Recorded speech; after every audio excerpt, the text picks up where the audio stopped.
Y'all ready? Okay, this will be our July 7th, 10 a.m. Briefing. Search and rescue operations are ongoing throughout Kerr County. We're using assets from local, state, and national first responders. Hundreds of trained first responders are working every aspect of this emergency. As of 8:30 this morning, we recovered 75 deceased bodies here in Kerr County, including 48 adults and 27 children. Of this 48 adults and 27 children, 15 adults and 9 children are pending identification. At present, there are 10 campers from Camp Mystic unaccounted for and 1 counselor. We continue to offer our condolences to those affected. Reuniting the families remain our top priority here on this operation. Please note that Highway 39 of an Old Ingram Loop remains closed to the public. Other than those who live in that area would not be allowed out there. I will now turn it over to Senator Cruz. City Manager Dalton Rice. Good morning, Dalton Rice, the City Manager for the City of Kurville. As everybody knows, we are working in conjunction with the city under a unified command response and again, a lot of devastation. Our hearts go out to the families and the victims. We want to continue to work together as a community. We love the media support on this to be able to communicate that message, communicate family, communicate togetherness, and we really appreciate all the support and helping us be able to do that. Search and rescue, as the sheriff said, search and rescue operations will continue today from Hunt in North Kerr County all the way to Canyon Lake in Comal County. Now, we're only focused on the Kerr County side, but we wanted to talk about that because for a linear from Hunt all the way to Comal County in a straight line distance is over 100 kilometers. This is a massive field that is happening. And again, this is unprecedented flood events. So we are still currently in the primary search phase, which is the rapid one. They are running it, we have different segments that are gridded out. Each one of those segments are taking anywhere between an hour to 3 hours, up to 2 kilometers for each segment.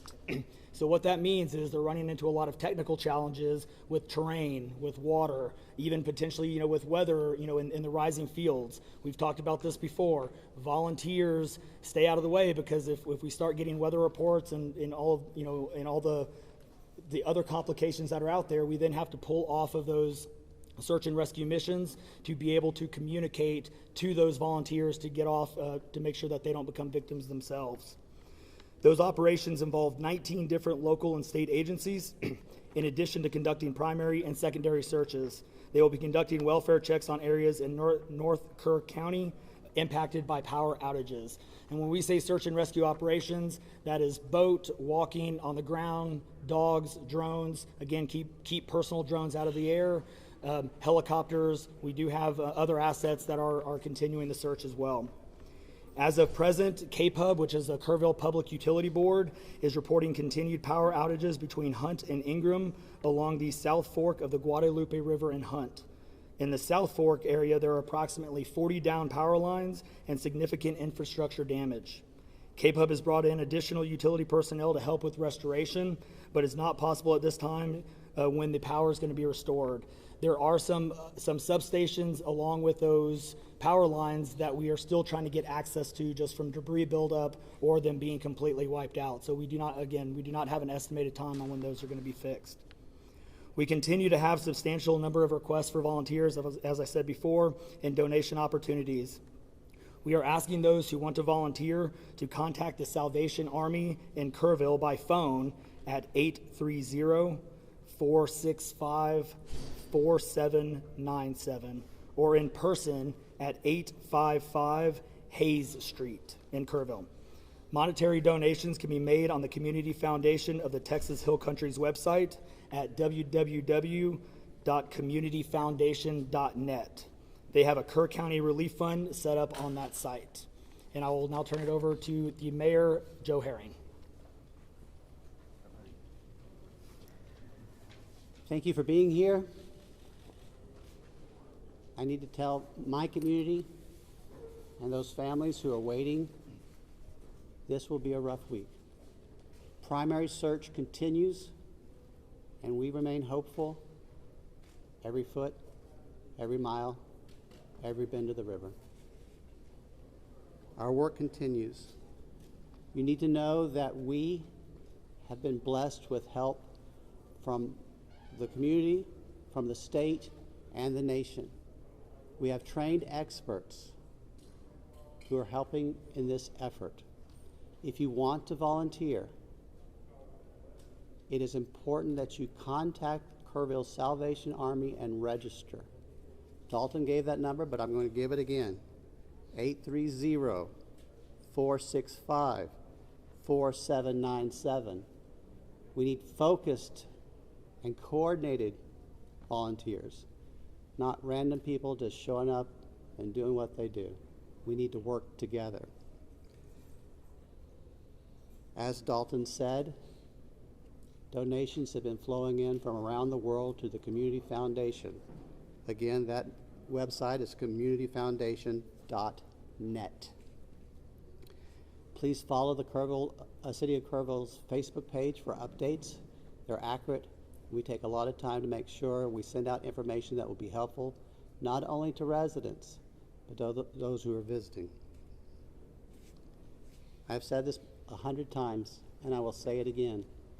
We need your prayers. We need your prayers. Thank you. And now, Senator Ted Cruz.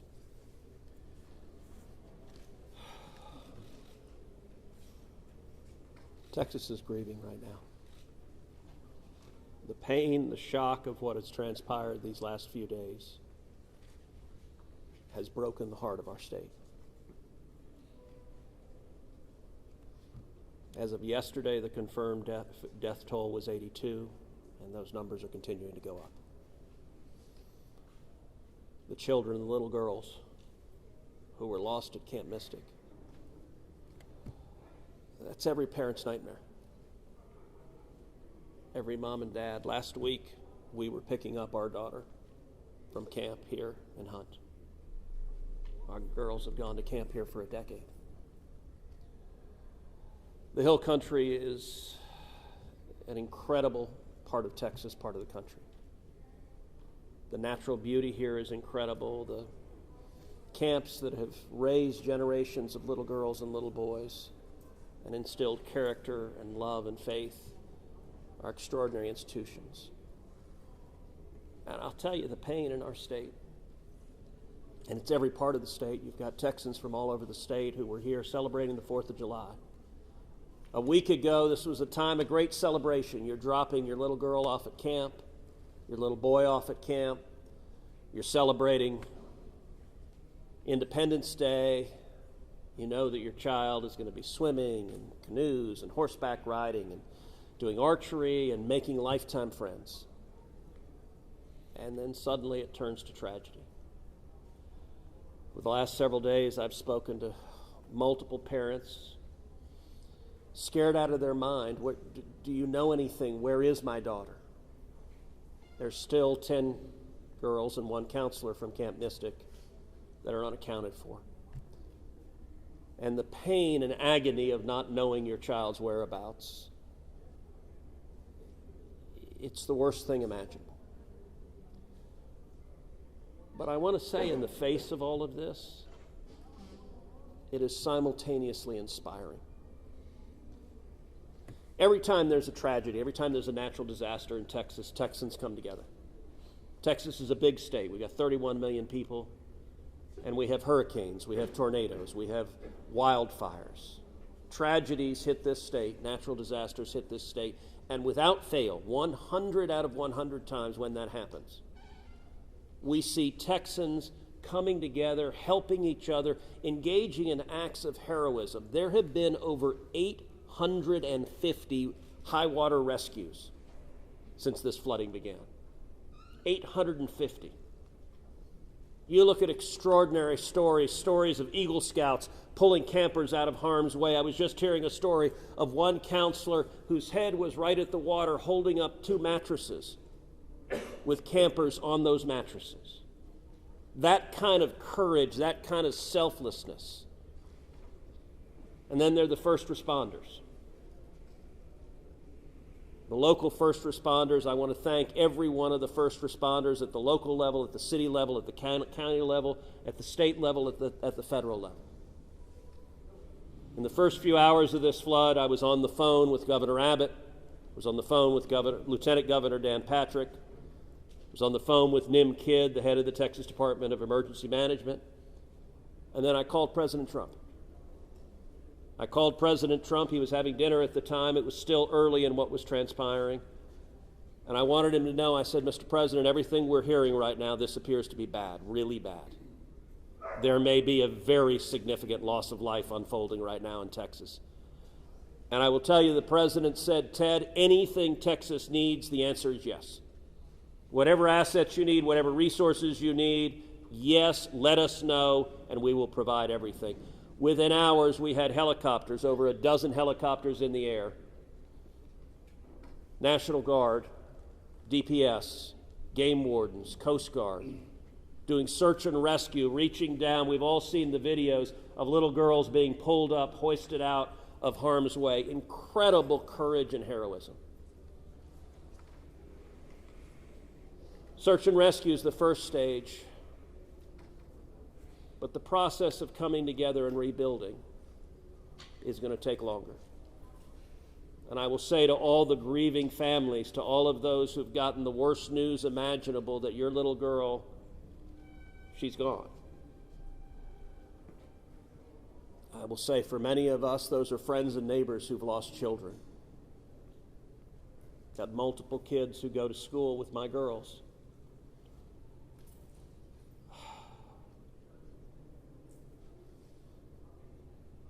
The mayor asked for prayers. And I want to say thank you to the millions of Texans, to the millions of Americans, to the millions of people all over the world right now who are praying for Texas and praying for those parents. Going through this grief, it is going to take love, it is going to take friends and family embracing and hugging and holding them while they weep. And it's going to take the church. With every disaster, one of the things we see here in Texas is the church steps up and the church helps and the church feeds and clothes and comforts. This morning I met with a group of chaplains who've been going through the incredibly difficult process of talking to mom and dad after mom and dad who just lost the most precious person they ever knew. And those chaplains are just trying to love them and show God's love. So I want to say we will come through this.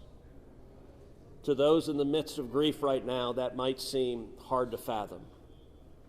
But Texas will come through this. And I just want to say thank you. I want to say thank you to these gentlemen here who are working. They are not sleeping. They are working every day. Thank you to the families. Thank you to the Salvation Army. Thank you to everyone who is just reaching out and saying, how can I help? We will come through this, and we'll come through this together. Thank you. And now we'll take questions. Senator, you talked about how you know kids here and you've taken your own kids to camp. Was it ever communicated to you that there was a need, that it was a priority to have a warning system so people had a chance to escape something like this? Well, listen, I think anytime you're dealing with major rivers, there's a risk of flooding, and there's always been a risk of flooding, particularly on the Guadalupe River. I will say, in the wake of every tragedy, there are things that are predictable. One of the things that's predictable is that you see some people engaging in, I think, partisan games and trying to blame their political opponents for a natural disaster. And you see that with a hurricane, with a tornado, with a wildfire, with this flooding, where people immediately say, well, the hurricane is Donald Trump's fault. Look, that I think most normal Americans know that's ridiculous, and I think this is not a time for partisan finger pointing and attacks. Now, after we come through search and rescue, after we come through the process of rebuilding, there will naturally be a period of retrospection where you look back and say, okay, what exactly transpired? What was the timeline? and what could have been done differently to prevent this loss of life. And that's a natural process. I think it should not happen in a bitter and partisan sense, but it should happen in a reasonable sense of saying, what lessons can we learn? And I will give an example. You know, Houston's my hometown.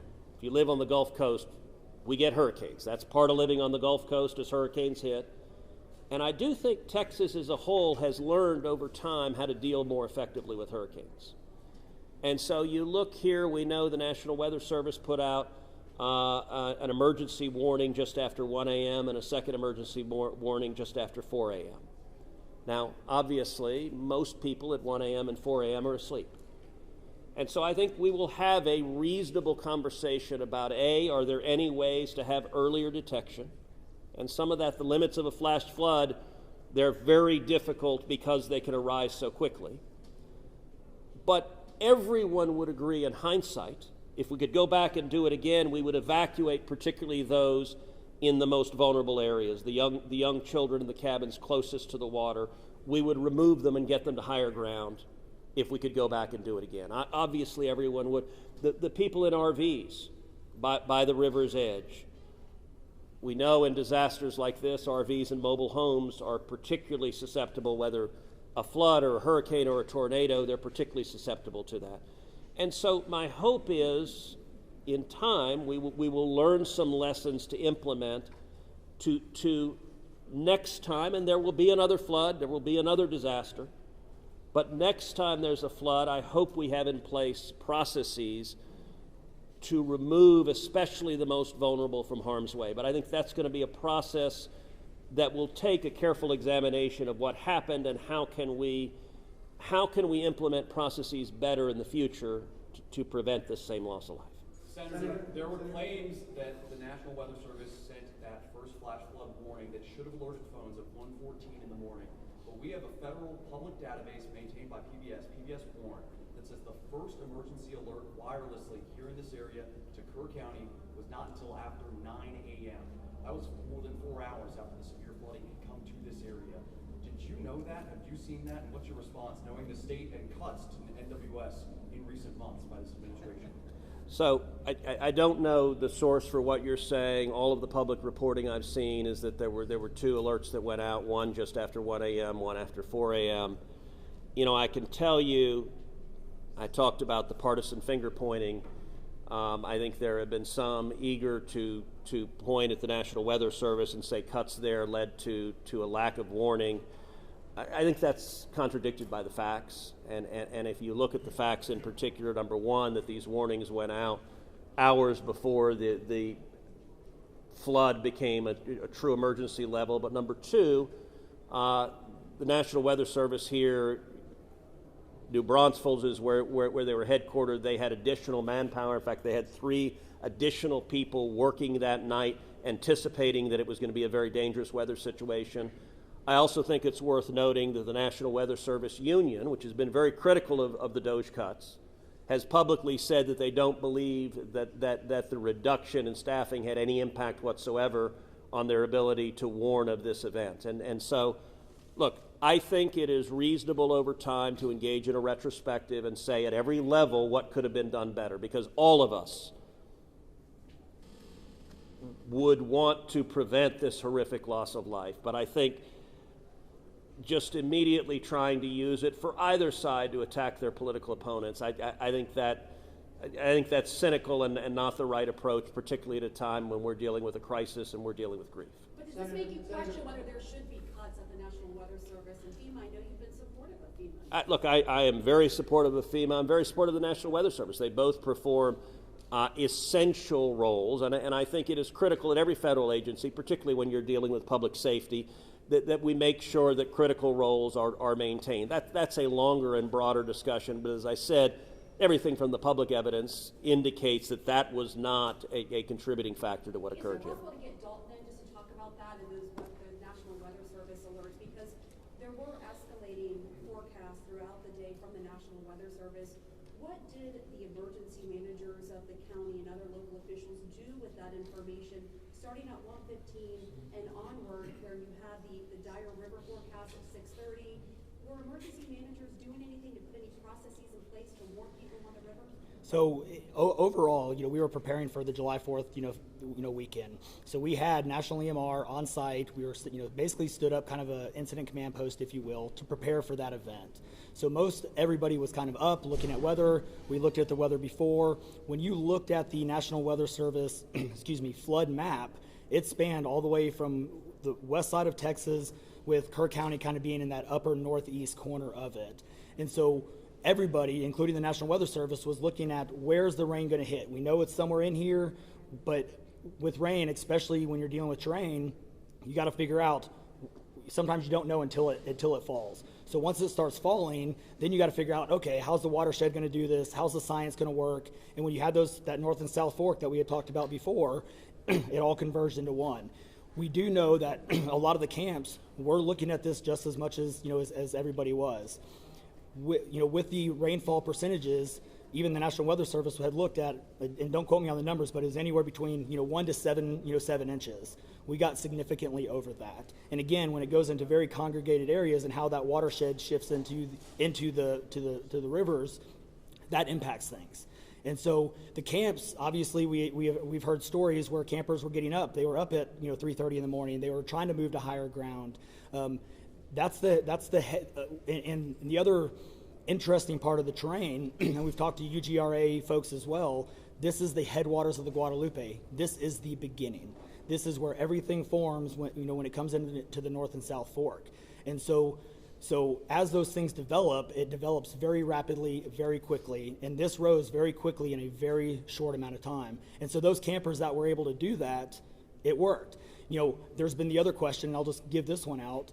Evacuations. Well, why don't we evacuate? Well, evacuation is a delicate balance, because if you evacuate too late, you then risk putting buses, or cars or vehicles or campers on roads into low water areas trying to get them out, which then can make it even more challenging, because these flash floods happen very quickly. That's what. And so we saw that in 1987, but was there any discussion to evacuate earlier when it wasn't too late? Was there any discussion about that among the officials? Sorry, repeat your question. Was there any discussion to evacuate or activate any emergency plans before it was too late, where it would be very dangerous like that? Well, so again, just like disasters in Texas everywhere, it's very tough to make those calls, because what we also don't want to do is cry wolf. We don't want to make sure that we activate it at the right time. It is very difficult, very challenging, especially with this. We're looking at 100 kilometers, right? That's a big straight line distance. That's not even along the river. These areas take a lot of time to get out to.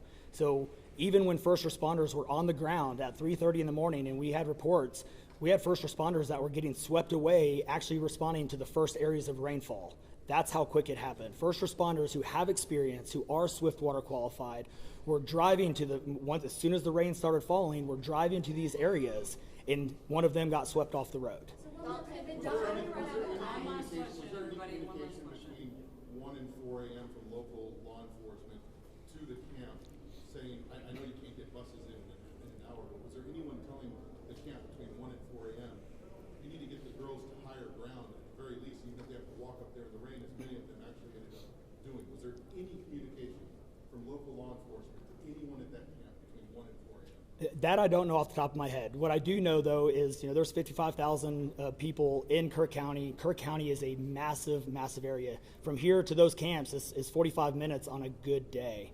And so, obviously one of the big challenges that we have, even when you have cell service, a lot of those areas don't even have cell service.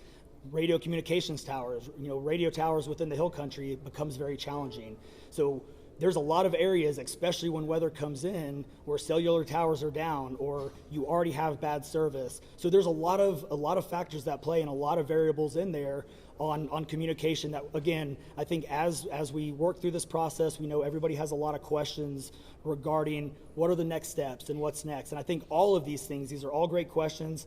And as we continue search and rescue and as we continue to move to the next step, we definitely want to dive in and look at all of those things, from cell service tower to radio communications, or emergency alerting. Any of those things, I think we all really need to take a look at and review. And we're looking forward to doing that once we can get the search and rescue and stuff complete. In regards to the total number, before I say anything else, I just want to say thank you to you, all the first responders, everyone involved.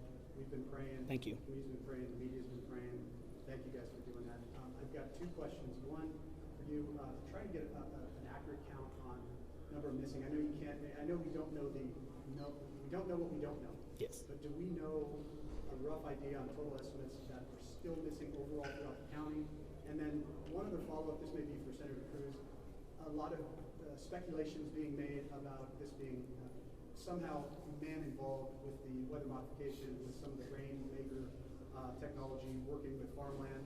Do you think any of that, is there going to be any investigations into that, or can you communicate anything on that? Let me answer your first question. I'm definitely turning that second one over to him. So on the first question, with missing persons, so obviously we have the knowns, the can't miss it kids, which is the numbers coming down as the sheriff has stated, and then we have the unknowns. But we don't know what we don't know. We actually have a 5 hotline line. It fluctuates between 3 and 5, but we're working on it. We get calls 24 hours, 7 days a week. We haven't hit the weeks yet, but we're still taking in calls. We are collecting all that information. So we don't have a solid number that we're willing to talk about right now. We do know that it is a lot, because we also are getting a lot of fake calls. You're looking. This is a worldwide discussion, and we're dealing with scammers. Victims' families are being reached out to, saying that they have their kids pay me money. It's heartbreaking. It's absolutely heartbreaking. We're dealing with with mental health issues, where people are calling saying they have visions. All of these things we're dealing with on a day-to-day basis, and we're having to vet this information, and it becomes very taxing on our people. Again, this is an extremely heartbreaking. This is, if not the worst, one of the worst disasters in this region in a very, very long time, even beyond 1987. And so, but we're best estimate, like dozens or hundreds, or just to give people an idea. A lot. So, Yeah, let me. Yeah, Not to get into the weeds on, people are asking lots of questions, and where should we start the investigation?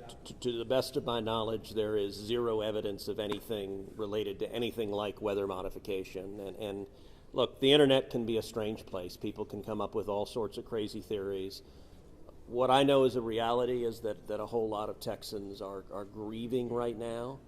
I will tell you, I was visiting with one parent who was talking about online, being harassed online because their information was public, that they had a little girl who was missing at Mystic. And look, there are a lot of people who are messed up, and my call for everyone, there's a time to have political fights, there's a time to disagree. This is not that time. This is a time just to reach out, support each other, go volunteer at the Salvation Army, give them money, go volunteer at your church, go. You know what I did when this happened? Just go hug your kids, because I got to tell you, I hugged my girls with tears in my eyes, because every one of us who's a parent, there but for the grace of God go I, and nothing will fill the void in these moms and dads' hearts, but they'll make it through it.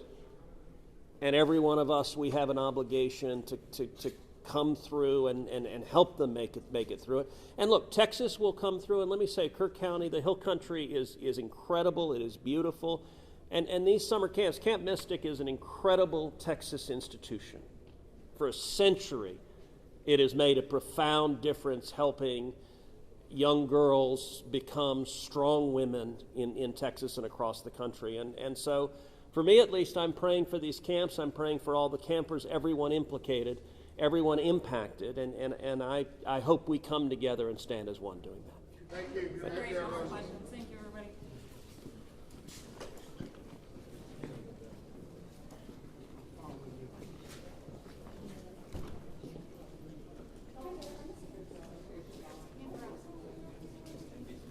Hey, good morning, folks. If you were not here earlier, I put out some housekeeping notes. I want to repeat that.